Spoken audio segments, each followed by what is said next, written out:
Hi, everyone. Greetings.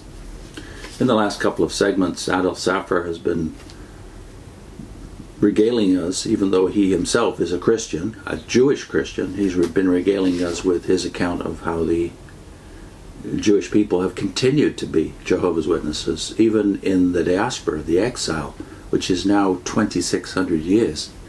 They have continued to be Jehovah's Witnesses in a way that they weren't before, even when they were kings and prophets and priests in their own land. They failed in several respects. One of them is they didn't honor the prophets, but how they continued to be Jehovah's Witnesses over these 26 centuries of the diaspora, well, they've preserved the faithful record of their past. Yeah, it's not always in the way they anticipate. No, but it's not over. He points out that the great promises having to do with the future of Israel are not about diaspora, it's about a regathering in their own land under a son of David. So the restoration of the Davidic monarchy, that Jesus Christ himself, of course, is that son of David. So Saphir says, but I have not said everything yet. When prophecy looks forward to the days of the future, even then it regards Israel as being settled in their own country, not to leave it, and as having Jerusalem as their center and Mount Zion as their center. You can take over. Okay. And the influence that they are to exert upon the rest of the world is not by aggressiveness, but by attractiveness.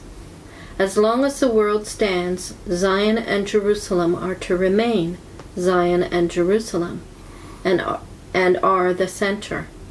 The nations are to go up there. The Jews are not to go from Zion and Jerusalem to the nations.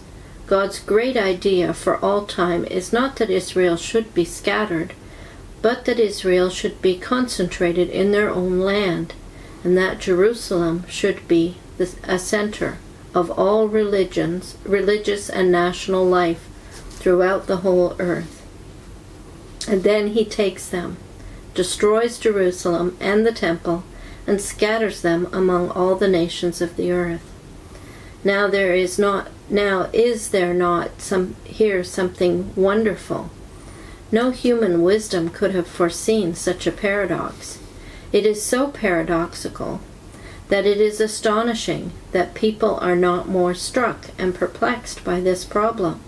But it is simply because they do not believe the Bible literally, and in no other way can it be believed. Well, that's powerful.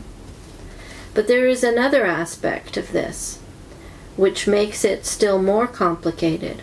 God has not said to the Jews, I have chosen you and you only, and I have given you this country, and I have given you the temple. Now walk before me. But he said to them, I have chosen you only as my firstborn. I want to bless the nations of the earth. You must not think that I have chosen you for your sake alone. You must be interested in all the idolaters of the world. You must pray that my light may visit the distant islands. You must have a worldwide heart. You must sing. All people that on earth do dwell, sing to the Lord with cheerful voice. You must look forward to this as the great glory, my great glory, and your great glory too, that all ends of the earth shall have the same privileges and shall have the same joy which I have given to you.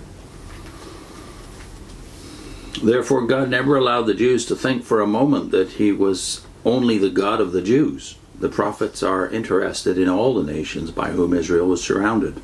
And now comes the preparation for the dispersion. The first preparation I spoke about in my first lecture, the adaptation of the Greek language through the empire of Alexander the Great, how it was brought to the Jews and how the Jews were brought into the Greco-Macedonian Empire and adopted the Greek language.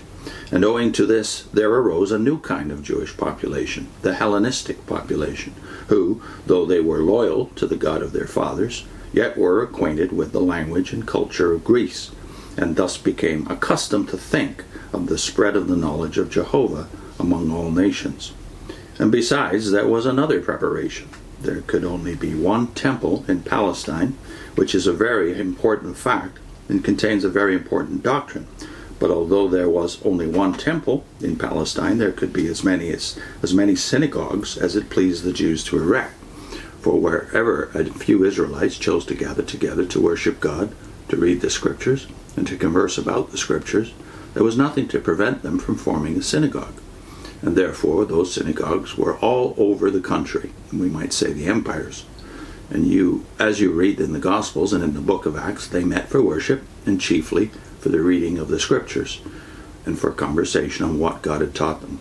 And along with this was what I tried to explain before, the concentration of the whole Jewish religious and intellectual power upon the Scripture, and above all, upon the law of Moses. Now when the destruction of Jerusalem came, and when thousands and tens of thousands lost their lives, and thousands were led into captivity, and calamity came upon Israel, such as no nation ever witnessed, still this nation, notwithstanding all their calamity, remained loyal to God, although the blood guiltiness was still upon them, and nothing ever induced them to give up the worship of the one true God, or to adapt themselves in any way to the idolatry and to the customs of the nations. And there they were, as if nothing had happened, wherever God in his providence had brought them, studying the Scriptures, rabbis having their disciples round them, whom they instructed in the wisdom and in the ways of God, meeting for worship every Sabbath day, and holding their synagogue service, observing the law of Moses with the greatest loyalty and disinterestedness. They did not apostatize from God. They did not fall into infidelity. They were not swallowed up by despair, and they did not say, "Why should we serve God any longer after he has thus dealt with us?" They felt it was on account of their sins that God had thus dealt with them. But with a heroism and faith which does remain a marvel throughout all history, they continued in the old ways. They had the Word of God, and that it was that preserved them. Although they did not understand it spiritually, although there was a veil upon their hearts, still God's Word was with them. The 10 Commandments were heard every Sabbath day. The life-giving Word of God sounded in their ears. The beautiful narratives of their forefathers were familiar to their memory and dear to their heart. For the Word of God, even possessed outwardly, without the spiritual teaching unto salvation, is a great power, and there is no power in the world equal to it. Well, I think we could even vouch for that, in that wherever the Word is read or spoken, it does have the power to influence you, whether you have full understanding or full teaching. When we were witnesses, the power of the Word oftentimes was enough to convict you. That's right. Even in the New World Translation, a distorted translation, the Word is the Word. Yeah. Where it's allowed to shine through. Yeah, it has power, and it converted me and you when you would only read the New World Translation. Yeah. And so Israel, during all this time, has been a witness for God. All their past history is embodied in them now. Monuments made of marble and stone are nothing compared with the nation of millions for 18 centuries under the greatest persecutions and in the most diverse circumstances, commemorating continually the great facts that had been wrought out for them in the days of old. There is the Sabbath day. Israel up to this hour, every seventh day, keeps the day which God had commanded their fathers to keep. What a marvelous idea is that observance of the Sabbath. Do not think now of the relation of the Sabbath to the Lord's Day. Do not think now of the Pharisaical Sabbath, which is often called the Jewish Sabbath by a great confusion of ideas. It was a caricature of the Old Testament Sabbath. But think of what you read in God's Word, that God, who created all things in 6 days, on the seventh day on which he rested, having gone out from himself into the outward, returns into himself and takes the whole world with him, that it may rest in his own love. Therefore he hallowed the seventh day. To Israel, time was not like a wide ocean in which there are no divisions, and which is measureless and restless, as Milton speaks of sabbathless Satan. But to Israel, time is articulated. God lives with his people. He lives with them while they work for 6 days.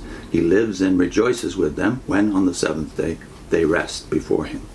In these days, when people are beginning to doubt the first article of the Creed, he's referring to the Apostles' Creed, I believe in God the Father, the maker of heaven and earth. In these days, when people are beginning to doubt the first article of the Creed, what a marvelous testimony is Israel with its Sabbath day, because God created the heavens and the earth. I think that's one of the great ironies. Wherever you go in most of the world and you find churches, you know what those churches testify to. They testify to one God, yes, but that Jesus is Christ, the Messiah of Israel. So the churches, Christian churches testify to that, but he's making the point here that the existence of the synagogues to this day and their Sabbath observance testifies to the oneness of God who created heavens and earth. Yeah. So between Israel, what we call the Judeo-Christian West, is at risk right now, because all of those values that we took for granted for 2,000 years are being challenged today.